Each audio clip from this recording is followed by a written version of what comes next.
सर्वधर्माणां जैनं जयतु शासनम्। मैं नमो तीर्थनायक को, नमो ओंकारवाणी को, नमो उन कुंद प्रभु को जिन्होंने ओंकार धारण की। अहो उपकार जिनवर का, कुंद का दिव्यवाणी का, जिन कुंद ध्वनि दाता उन कहान स्वामी का। रमियूण जिणम वीरम अनंत वर्णान दंसन सहावम। भोक्ष्यामिनियम सारम केवली शुद्ध केवली वणिदम। नियम सार जी परमागम ग्रंथ है। इसके व्यवहार चारित्र की अंतिम गाथा 76 नंबर की, इसकी अपन ने कल स्वाध्याय प्रारंभ की थी। इसमें आचार्य भगवान कहते हैं कि जो व्यवहार चारित्र का अधिकार हमने कहा, जो व्याख्यान किया, उसके उपसंहार और निश्चय चारित्र की चर्चा अब आगे इस ग्रंथ में की जाएगी। इसकी सूचना रूप यहाँ पर सूत्र के द्वारा आचार्य कुंदकुंद भगवान ने कहा है। तो कहा कि 5 महाव्रत, 5 समिति, निश्चय, व्यवहार, त्रिगुप्ती और पंच परमेष्टि के ध्यान से संयुक्त अति प्रशस्त शुभ भावना, उसमें व्यवहार नय के अभिप्राय से परम चारित्र है। यह शुभ भाव रूप जो चारित्र कहा गया वो व्यवहार नय के अभिप्राय से चारित्र कहा गया है। और जो परम पंचम भाव में लीन पंचम गति का हेतुभूत जो निश्चय चारित्र परम चारित्र है, उसे हम आगे कहेंगे। ये चर्चा है, इस पर गुरुदेव का व्याख्यान अपन देखते हैं, पेज नंबर 216, टीका से देखिए। यह व्यवहार चारित्र अधिकार का जो व्याख्यान, उसके उपसंहार का माने यह पूर्ण करने में आता है, ऐसा कहते हैं। और निश्चय चारित्र की सूचना का कथन है। अब से निश्चय चारित्र की व्याख्या आएगी। अब से माने 5वें अधिकार से।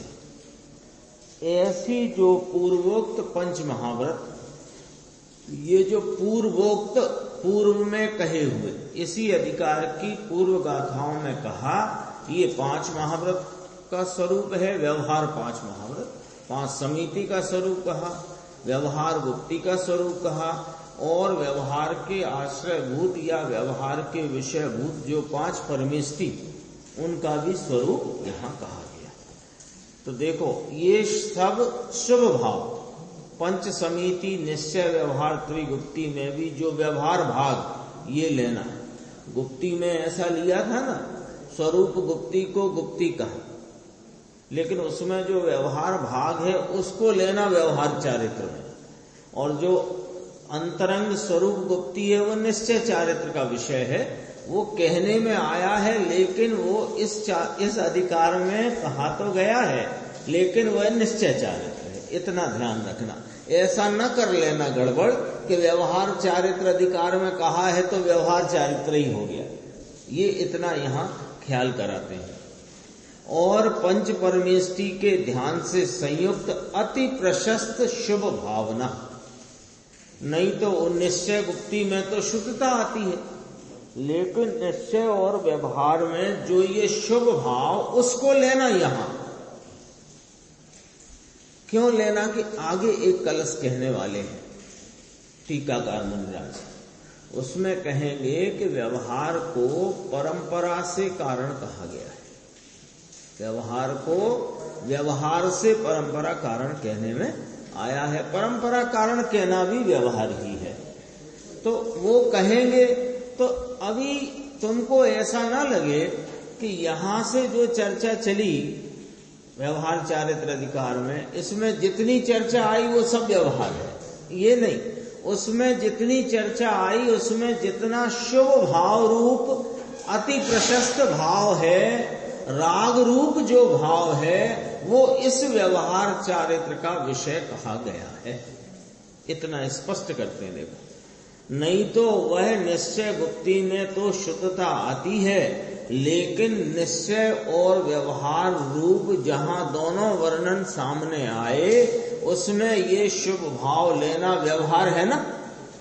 5 महाव्रत, 5 समिति, निश्चय, व्यवहार, त्रिगुप्ति, इनमें शुभ भावना और पंच परमेष्टि के ध्यान से संयुक्त। अब पंच परमेष्टि का ध्यान तो शुभ भाव ही है, वो तो शुभ भाव ही है। तो पंच परमेष्टि का ध्यान भी शुभ भाव है, इसमें शुद्धता नहीं। इसमें हमें ये कहने की जरूरत नहीं कि इसमें शुभ भाव लेना, ये तो शुभ भाव ही है। गुप्ति में और समिति में निश्चय की भी व्याख्या आती है, और निश्चय स्वरूप समिति कहा ना, समधन इति, अपने सम्यक स्वरूप में गति, यह निश्चय समिति। और स्वरूप में गुप्त होना यानी उपयोग का स्वरूप में गुप्त रहना, ये निश्चय गुप्ति है। तो उसमें शुद्धता आई, समिति में शुद्धता आई, लेकिन समिति में जो शुद्धता आई वो नहीं। शुभ भाव रूप समिति, शुभ भाव रूप पंच महाव्रत, शुभ भाव रूप त्रिगुप्ति और पंच परमेष्टि का ध्यान तो है ही शुभ भाव, उसमें शुद्धता नहीं। तो ये शुभ भाव अति प्रशस्त राग जो है उसको यहाँ इस अधिकार का विषय जानना। ये तो अधिकार के संदर्भ से गाथा है ना, क्या अधिकार पूरा होता है और कौन सा अधिकार प्रारंभ होता है। मुमुक्षु ने पूछा प्रशस्त और अप्रशस्त दोनों, कि ना शुभ भाव है शुभ, वो ही लेना।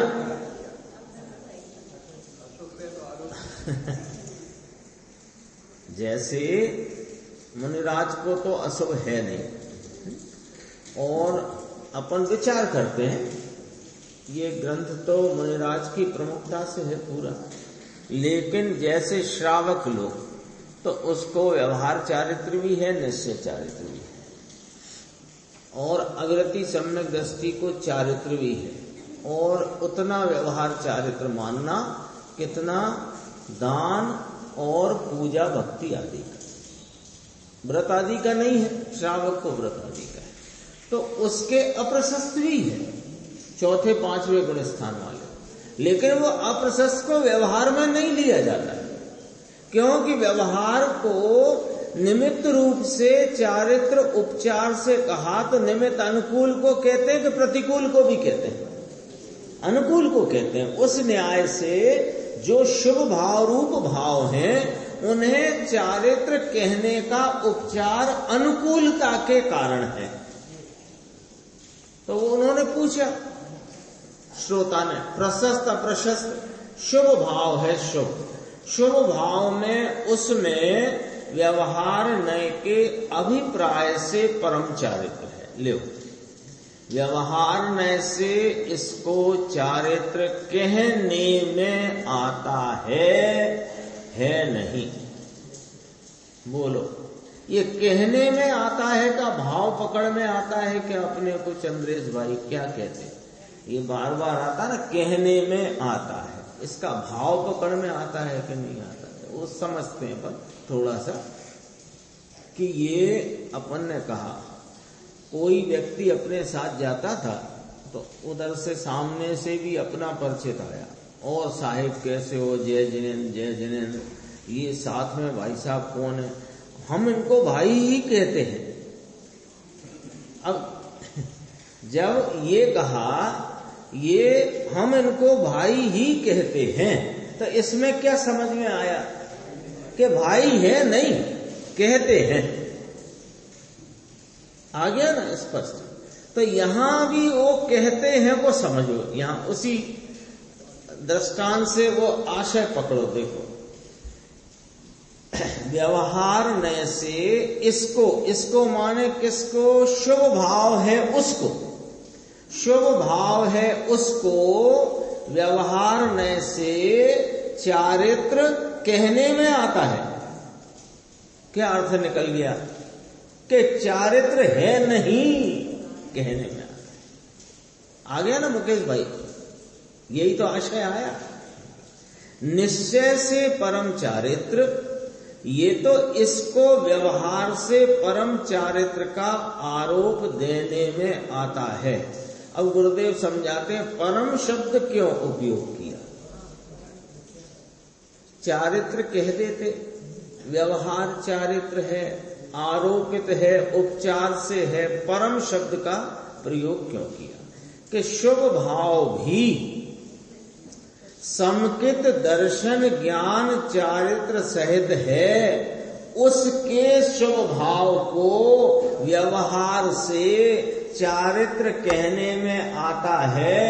तो सम्यक दृष्टि यानी समकिति, सम्यक ज्ञानी और वो स्वरूपाचरण चारित्र और सम्यक चारित्र सब लगा लो उसमें, जैसा है जिस जिस भूमिका में जो जो चारित्र है, यानी सम्यक दर्शन ज्ञान चारित्र सहित वाला शुभराग होने से उसको परम शब्द से सूचित किया या विशेषण लगा करके कहा गया। क्योंकि अज्ञानी की यहां बात नहीं, अज्ञानी के तो चारित्र ही नहीं कहते। यहां ये अर्थ मत लगाना कि सम्यक दर्शन ज्ञान सहित है तो परम चारित्र व्यवहार से, और सम्यक दर्शन ज्ञान चारित्र बिना है इसलिए वो बिना परम चारित्र, ऐसा नहीं। परम तो एक उसमें विशेषण का प्रयोग किया, क्या दिखाने के लिए कि निश्चय चारित्रवंत है, यह बात को भी व्यवहार से कथन करने में स्थापित किया। अति प्रशस्त शुभ भावना, उसमें व्यवहार नय के अभिप्राय से परम चारित्र है। परम का अर्थ आ गया समझ में? विशेषण रूप कहा। विशेषण क्यों लगाया? कि जिसकी ये चारित्र की बात चलती है वह सम्यक दर्शन ज्ञान चारित्र रूपी निश्चय रत्नत्रय से विभूषित है, इसलिए इतना निश्चय स्वरूप का अंतर अनुभव, आनंद की श्रद्धा, आनंद का ज्ञान और आनंद की रमणता, इसमें अभी कमी है, अल्पता है, पूर्ण वीतरागता नहीं है। इसलिए बीच में, ये बीच शब्द भी बहुत गंभीर और समझने वाला है। जब तक ये जिसको बीच शब्द समझ में नहीं आता या बीच का आशय समझ में नहीं आता, उसको वास्तव में जिनेंद्र परमात्मा का कहा हुआ जो मुक्ति का मार्ग है और वस्तु का स्वरूप है, वो बात पकड़ में आती नहीं। बीच क्या होता है? जैसे आप पानी पीते हो बीच में, हमने कहा बीच में पानी तो पीते होगे आप, भोजन करने के बीच में आप पानी तो पीते होगे, तो बीच का अर्थ क्या निकालेंगे मुकेश भाई? कि भोजन करना प्रारंभ कर दिया है और अभी पूर्ण नहीं हुआ है, तो बीच कहलाया ना। और बीच किसे कहो? यही मतलब हुआ ना। ऐसे जिन्होंने अपने परम वीतराग स्वरूप इस भगवान आत्मा को पहचान कर, उसका आलम्बन लेकर, उसके श्रद्धान, उसके संचेतन और उसमें रमणता रूप रत्नत्रय रूप परिणति को प्राप्त करके मोक्ष मार्ग में प्रयाण शुरू किया है और अभी मार्ग में है, पूर्णता मंजिल की नहीं हुई है, तो बीच में। बीच कहां कहलाया? कि जब प्रारंभ हो चुका है और पूर्णता नहीं हुई है, इसका मतलब ही तो बीच हुआ।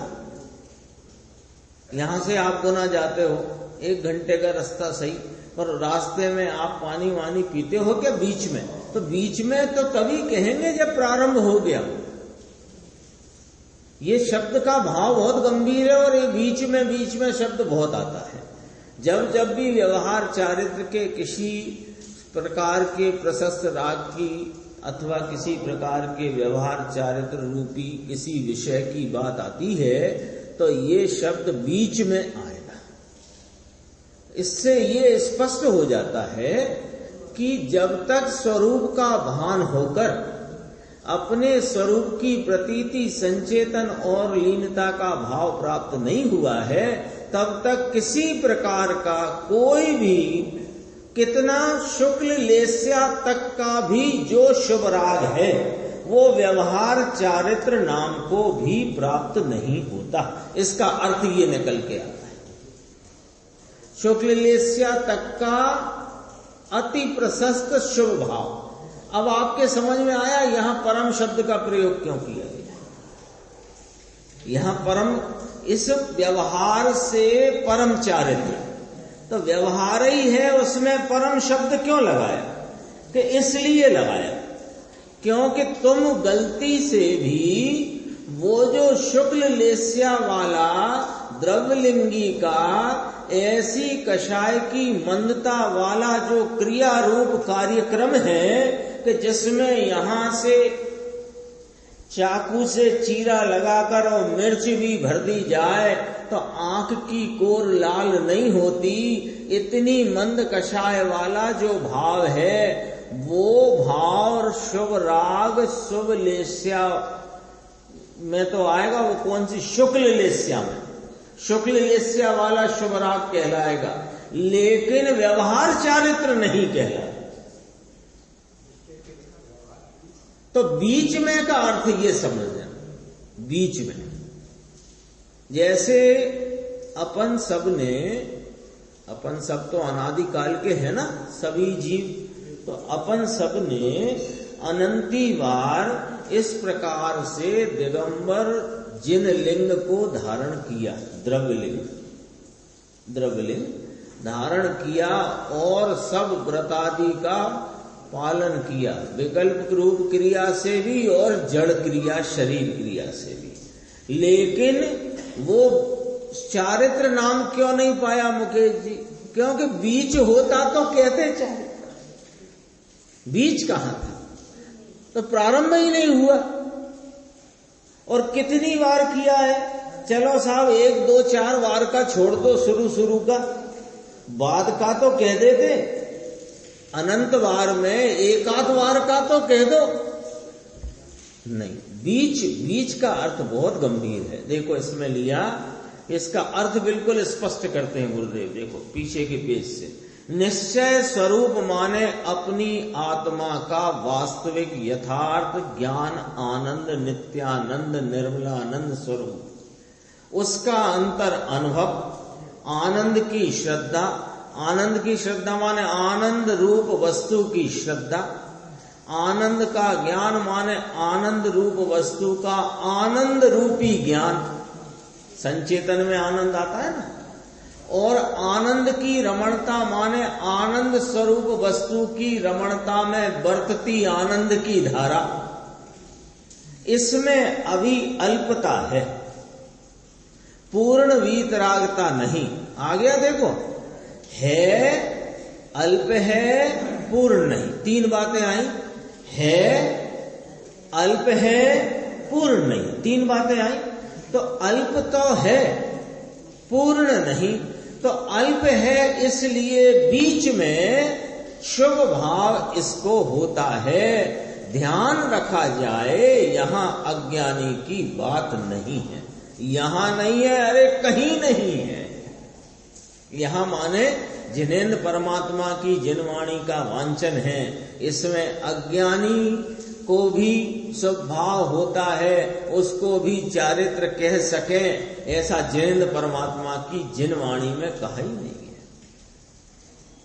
हम लोगों ने गलत अर्थ निकाला हो तो वो हमारी गलती है, जिनवाणी में तो ऐसा कहा ही नहीं गया है।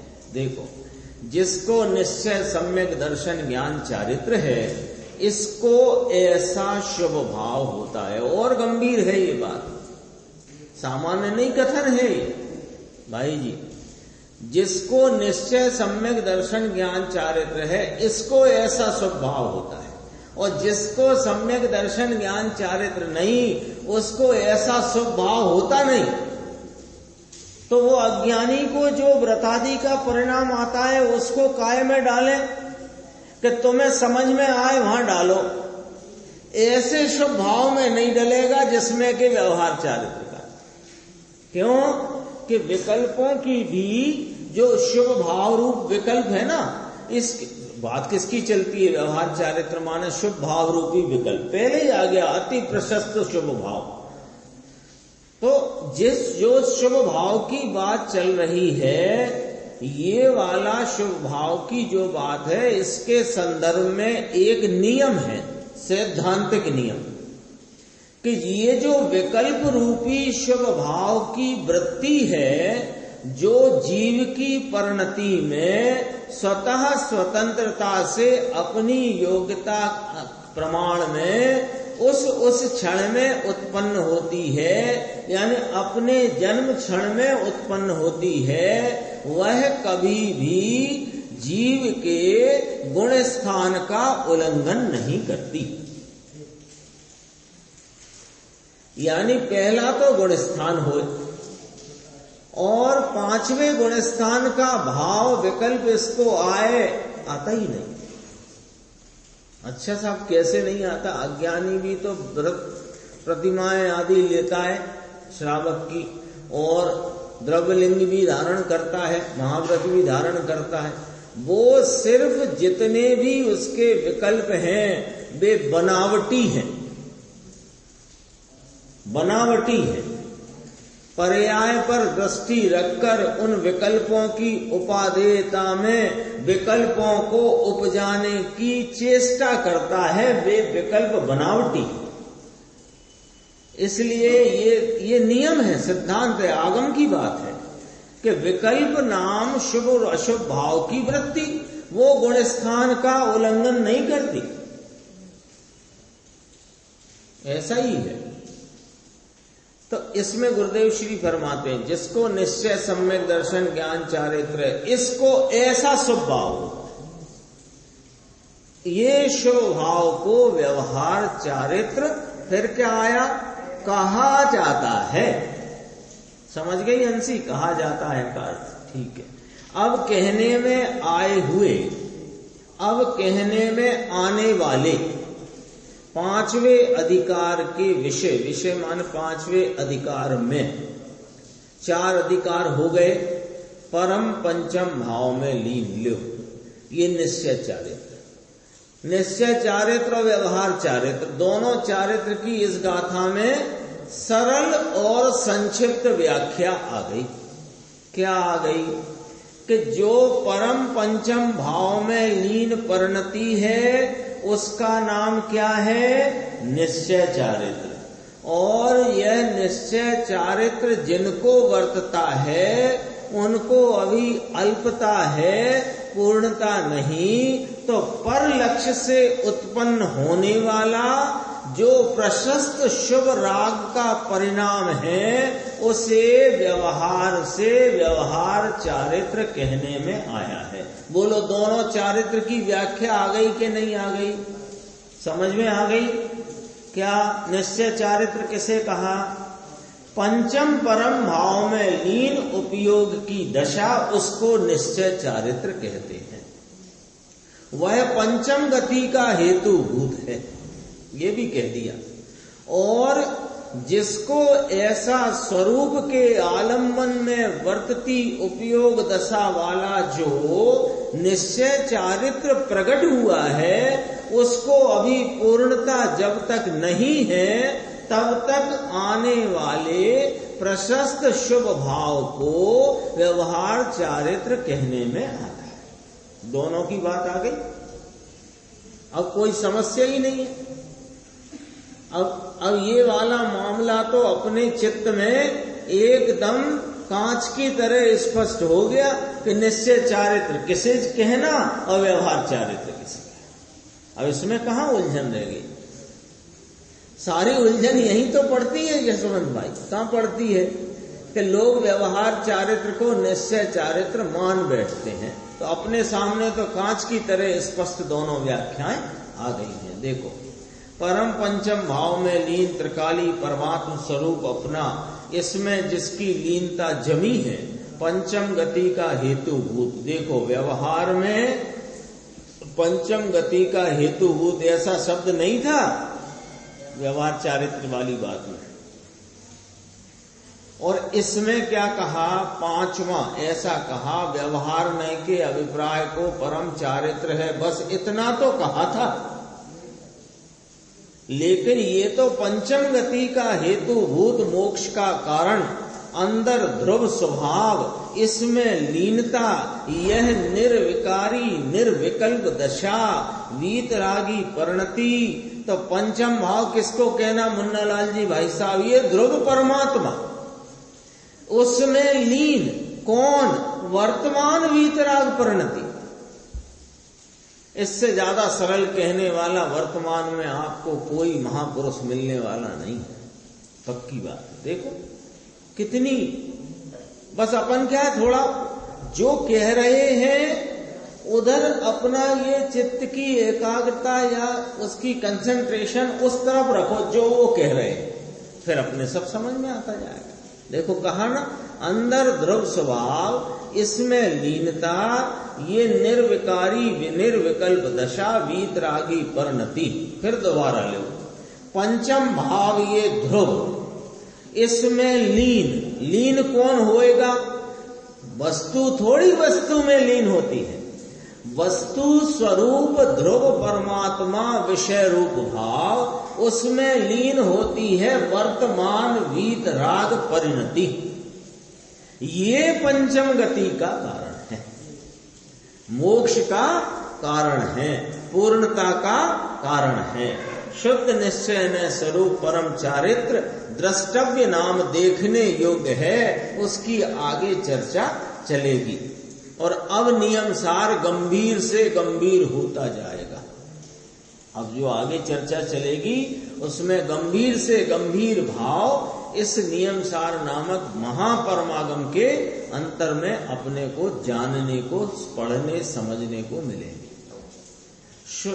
शुद्ध निश्चय न स्वरूप, ऐसा फिर कहा परम चारित्र शुद्ध निश्चय का विषय, कि शुद्ध निश्चय ऐसा नहीं। देखो क्या कहा, ये शुद्ध निश्चय नए स्वरूप ही परम चारित्र, परिणति को शुद्ध निश्चय स्वरूप कहा। शुद्ध निश्चय किसे कहा? ध्रुव परमात्मा को। शुद्ध निश्चय कौन है? ये ध्रुव ज्ञायक परमात्मा, दृष्टि का विषय, ध्यान का ध्येय रूप, जो त्रिकाली एक रूप रहने वाला सामान सदृश भाव, ये है शुद्ध निश्चय। और इसके अनुरूप माने इसमें लगी हुई जो वीतराग परिणति है, वो है शुद्ध निश्चय नए स्वरूप।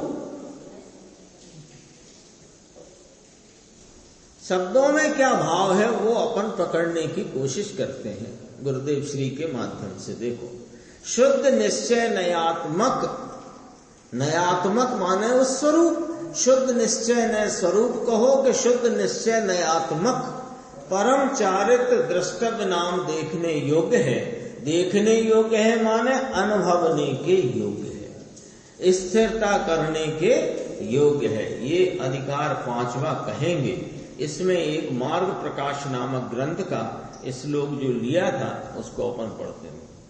कुसूल गर्भ स्थित बीज सोदरम भवेद विनायन सुदृष्टि बोधनम तदेव देवा सुर मानव स्तुतम नमामि जैनम चरणम पुनः पुनः। इसमें चारित्र की प्रधानता बताते हैं, स्वरूप की रमणता वह चारित्र। एक एक शब्द जो गुरुदेव श्री ने और आचार्य भगवंतों ने, मुनिराज ने यहाँ कहा है, उसके साथ में जितना विश्लेषण है ना, वो थोड़ा सा ख्याल में रखो तो पूरा विषय एकदम अपने को स्पष्ट सामने आएगा। देखो चारित्र कहा तो क्या कहा साथ में? स्वरूप की रमणता चारित्र, जिसके बिना स्वरूप की रमणता रूप चारित्र, उसके बिना सम्यक और दर्शन और सम्यक ज्ञान कोठे के अंदर पड़े हुए बीज नाम अनाज जैसा है। बीज धरा धरा उगता नहीं, फटता नहीं, फल देता नहीं। ऐसा ही कहा ना, चारित्र भी ऐसा समझना। वहां बीज जैसा तो है सम्यक दर्शन और ज्ञान, कोठे के अंदर पड़े रहे बीज नाम अनाज जैसा है। इसमें चारित्र का परिणमन होता है तब मुक्ति होती है। चारित्रम खलु धम्मो, और फिर दर्शन मूलो धम्मो। उस धर्म का मूल सम्यक दर्शन है और चारित्र वास्तव में धर्म है। यही बात यहां कही, सम्यक दर्शन सम्यक ज्ञान बीज है और चारित्र के द्वारा वह फल देने की सामर्थ्य रखता है। ऐसा तो चारित्र के द्वारा मुक्ति होती है। एकले सम्यक दर्शन सम्यक ज्ञान से मुक्ति होती नहीं। क्या अर्थ निकला मुकेश भाई साहब इसमें? कि भैया सम्यक दर्शन सम्यक ज्ञान हो गया, चारित्र भी हो गया महास्वरूप आचरण। अब जब तक मुनिपना लेगा नहीं, घर छोड़ के निकलेगा नहीं, पंच महाव्रत धारण करेगा नहीं, तब तक मुक्ति होएगी नहीं। ये कहा गया है, ये सब होएगा, लेकिन कहा नहीं गया है। ये अपन ने उल्टा पकड़ लिया।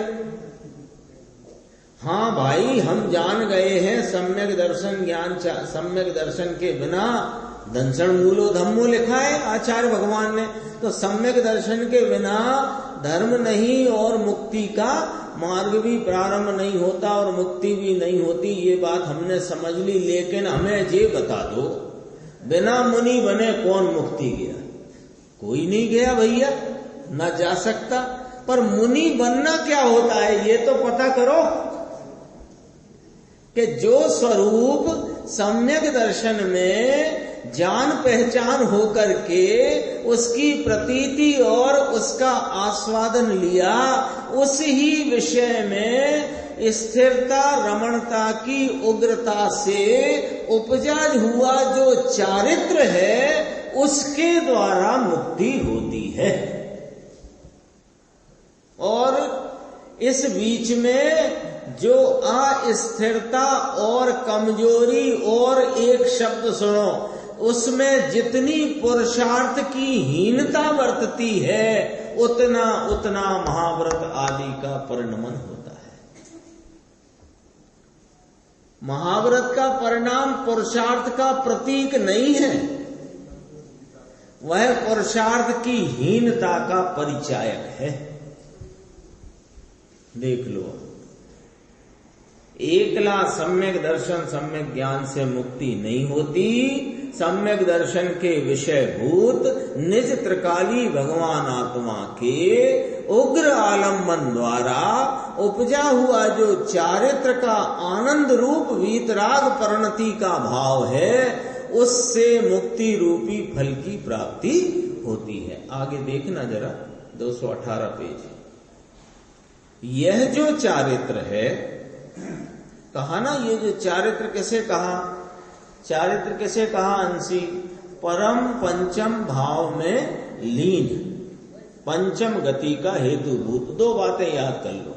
चारित्र कैसे कहते हैं? निश्चय चारित्र भी, उसमें विशेषण लगाओ तो लगाओ, न लगाओ तो न लगाओ, पर चारित्र किसे कहते हैं?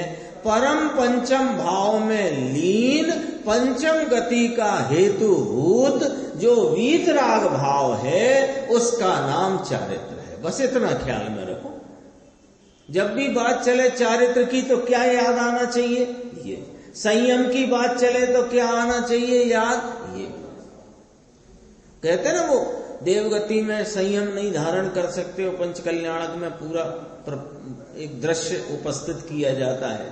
देवगण और मनुष्य गणों के बीच में एक तकरार चलती है, तो देवगण कहते हैं पालकी हम उठाएंगे, हम बहुत वैभवशाली हैं, सब कल्याणक हमने मनाए, तुम कौन? तो मनुष्य राजा जो हैं, मनुष्य राजा इसलिए वहां राजा ही है और कोई है नहीं। तो मनुष्य कहते हैं हम उठाएंगे क्योंकि हमको संयम धारण करने का अधिकार है, ऐसा कहते हैं ना, ऐसी चर्चा चलती। वहां क्या समझना, अपने को पॉइंट ये पकड़ना, वहां क्या समझना, वे मनुष्य ये कह रहे हैं क्या कि हम वस्त्र आदि का त्याग करके वन खंडादिक में नग्न दीक्षा ले सकते हैं इसलिए हम बेहतर हैं और तुम नहीं ले सकते इसलिए कि नहीं, ये बात ही नहीं कह रहे वे।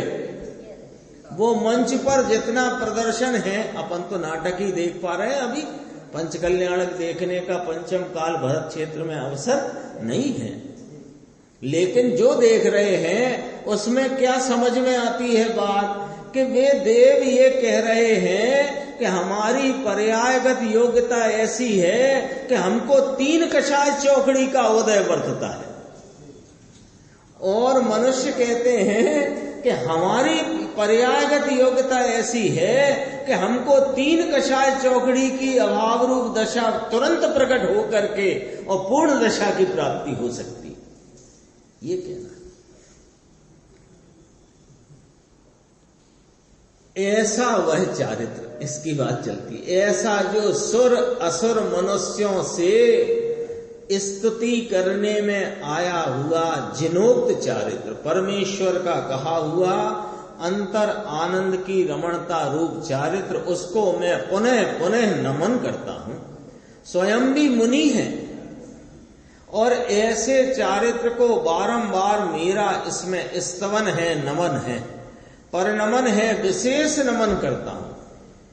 अरे ये करने की वस्तु, इसको ऐसे करना रह जाए और ना करने का करे तो हो गया, गुमा दे पूरा अवसर, गुमा दे, अवसर मिला और चला जाता है। अभी तो ऐसी वस्तु है, ऐसी श्रद्धा करने में इसको पसीना उतरता है।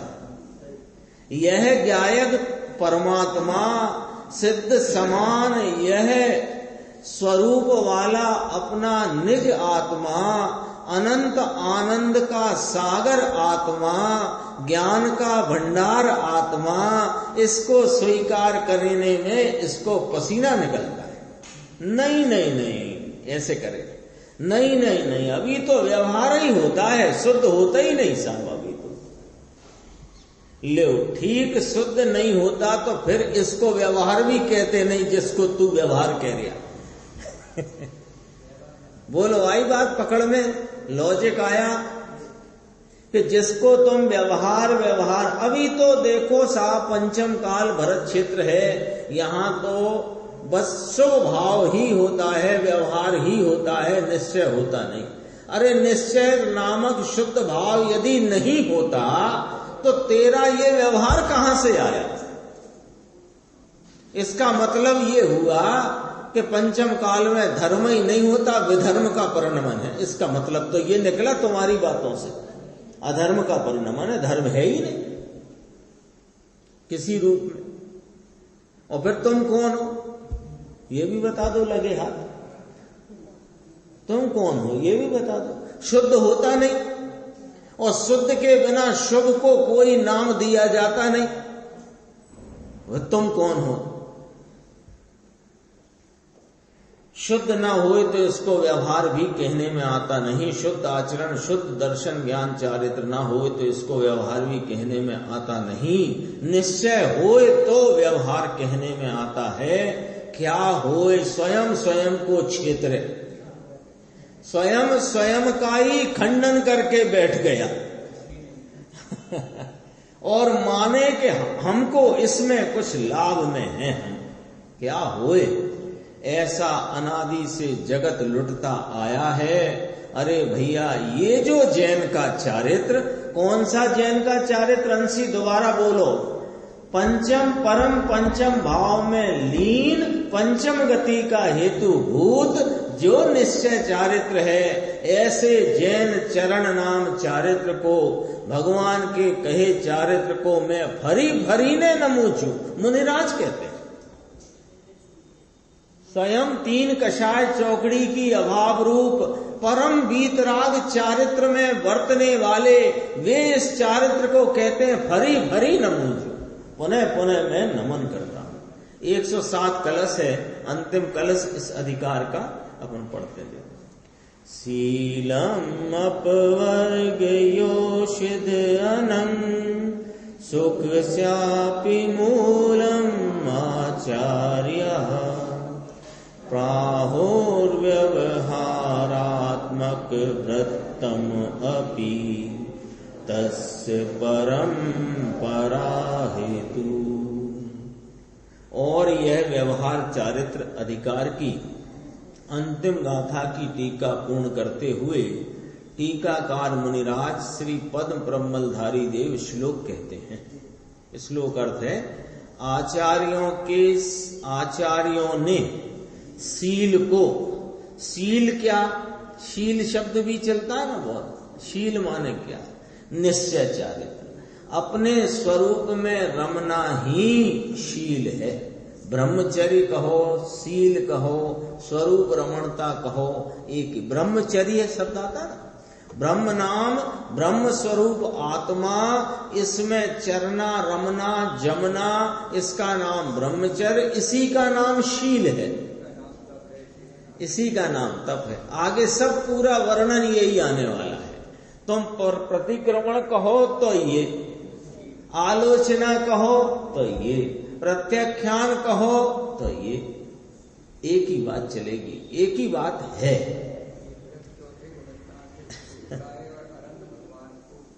पूर्ण होता है, यथाख्यात प्रकट होता है। स्वरूपाचरण चारित्र चौथे गुण स्थान से प्रारंभ होता है, फिर यह पल्लवित होता है स्वरूप के आलम्बन आलम्बन आलम्बन से पल्लवित होता हुआ, वृद्धिंगत होता हुआ, बढ़ता हुआ, आनंद वीतरागता बढ़ती हुई पूर्ण यथाख्यात भाव को प्राप्त होती है।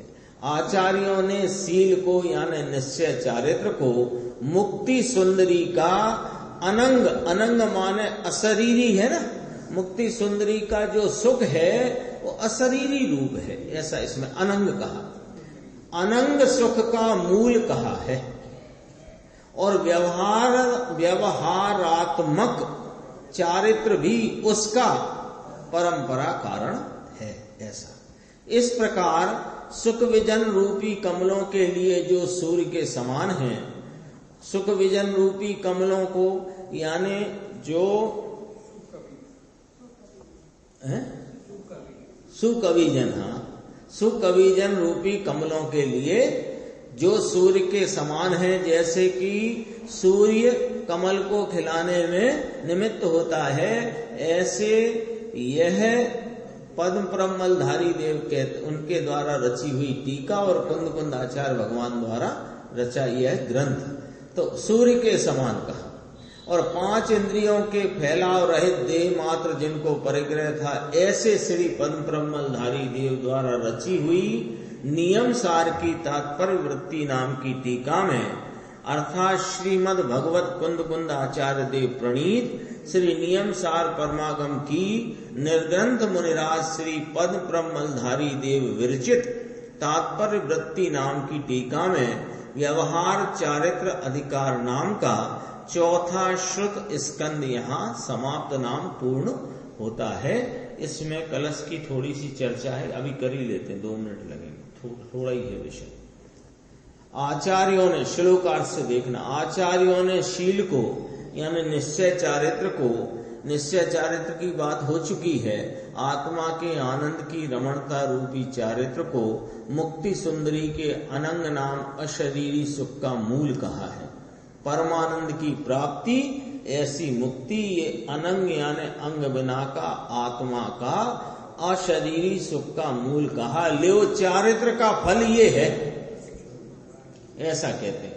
स्वरूप का सम्यक दर्शन, स्वरूप का ज्ञान, अनुभव, आनंद, यह उपरांत अंदर में लीनता, ऐसा जो चारित्र मोक्ष रूपी अशरीरी सुख का मूल कहा गया है। व्यवहारात्मक चारित्र भी उसका परंपरा कारण है। लेवपण कौन है, समझ गए? लेवपण कौन है? लेव माने देखो, ये बात कही कि व्यवहार भी व्यवहारात्मक चारित्र भी उसका माने वह जो मूल सुख की बात हो रही है उसका परंपरा कारण है, ये कहा ल्यो ये कहा, लेकिन किसको कि निश्चय है इसको। परंपरा यानी व्यवहार। अब ये देखना, परंपरा जो शब्द आता है ना बहुत, उसको समझना। एने छोड़ी ने थसे त्यारे थासे। परंपरा माने अभाव रूप कारण। जैसे ऊपर चढ़ने में सीढ़ियां परंपरा कारण है। समझ में आ गई बात? सीढ़ी पर अड़े रहने से ऊपर नहीं पहुंचते, सीढ़ी पर चल कर के सीढ़ी छोड़े तो ऊपर पहुंचते, तो छोड़ेगा तब होगा। ऐसा है भाई पक्ष का व्यामोह पड़ा हुआ है। अपने पक्ष की पुष्टि जो करे ऐसा इसमें से अर्थ खींचता है। शास्त्रों में से अपने मिथ्या पक्ष की, मिथ्या ही पक्ष है ना वो, तो उस मिथ्या पक्ष की पुष्टि करे ऐसा अर्थ निकालते हैं। फिर हम बराबर भगवान प्रमाण करते हैं ऐसा फिर दंभ भरते हैं। व्यवहारात्मक चारित्र भी उसका परंपरा कारण है। किसका? मुक्ति सुंदरी अशरीरी सुख का। लेकिन ये परंपरा कारण कहा, साक्षात नहीं। साक्षात कारण तो कौन है? स्वरूप में लीनता रूपी परम पंचम भाव में लीनता, पंचम गति का हेतुभूत निश्चय चारित्र, वह साक्षात कारण है। ये छूटकर, ये व्यवहार चारित्र जो बीच में आता है, ये छूटकर स्थिरता होगी, तब इसको पूर्णानंद की प्राप्ति रूपी मुक्ति प्राप्त होगी। तो नीचे वही जो लाइन अपन ने पढ़ी है वही है। अब अपना आगे के जो स्वाध्याय का क्रम है उसमें परमार्थ प्रतिक्रमण नामक पंचम अधिकार शुरू होगा।